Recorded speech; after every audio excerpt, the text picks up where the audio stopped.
Welcome students, this is legal trial passage at the rate 80 words per minute with fluctuations. Your dictation starts within 5 seconds. Be ready. Start.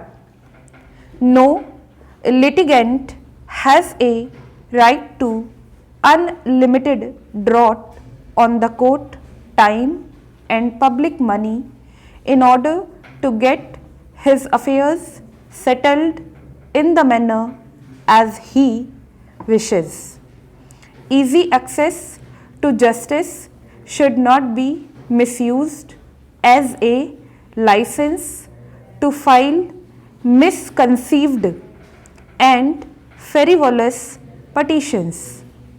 Today people rush to courts to file cases in profusion under this attractive name of public interest. They must inspire confidence in courts and among the public. Time has come to weed out the petitions which, though titled as public interest litigations, are in a sense something else. It is shocking to note that courts are flooded with a large number of so-called public interest litigations where even a minuscule percentage can legitimately be called as public interest litigations.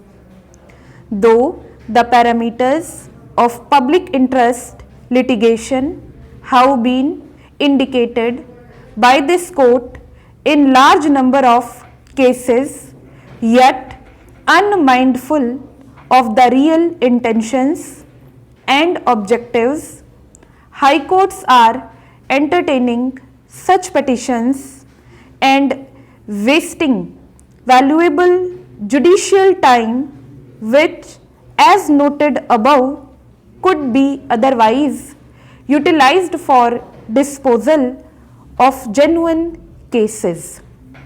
Though in Dr.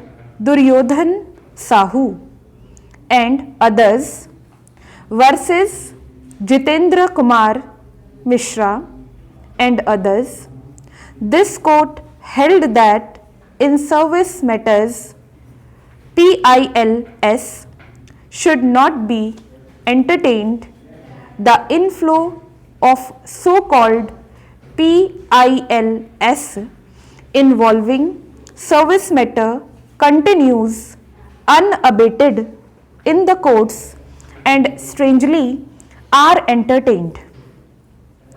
The least the High Court could do is to throw them out on the basis of the said decision.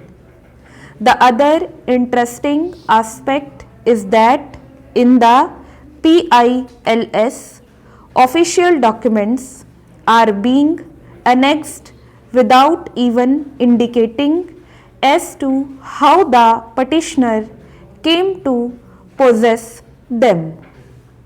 In one case, it was noticed that an interesting answer was given as to its possession. It was stated that a packet was lying on the road, and when out of curiosity the petitioner opened it, he found copies of the official documents.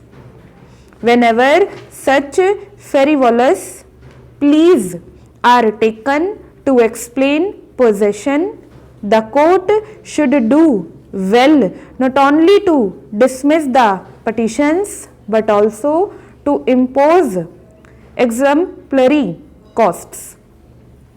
It would be desirable for the courts to filter out the frivolous petitions and dismiss them with costs as aforestated so that the message goes in the right direction that petitions filed with oblique motive do not have the approval of the courts. The aforesaid position was highlighted in Ashok Kumar Pandey versus State.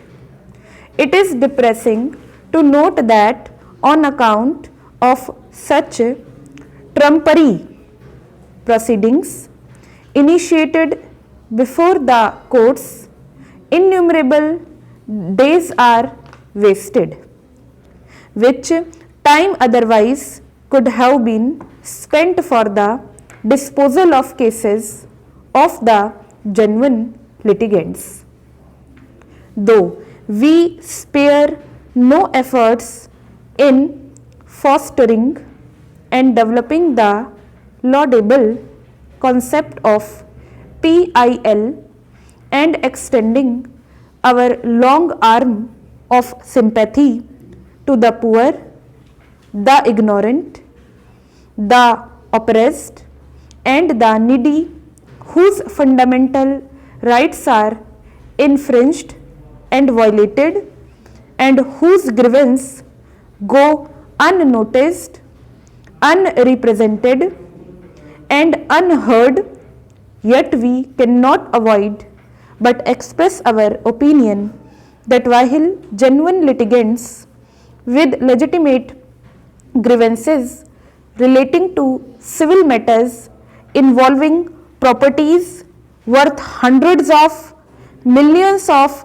rupees and substantial rights, and criminal cases in which persons sentenced to death, facing gallows under untold agony, and persons sentenced to life imprisonment and kept in incarceration for long years, persons suffering from undue delay in service matters, government or private, persons awaiting the disposal of tax cases wherein huge amounts of public revenue or unauthorized collection of tax amounts are locked up expecting their release from the detention orders, etc., are all standing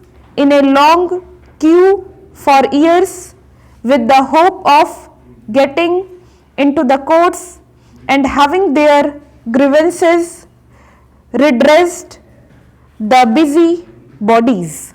Stop.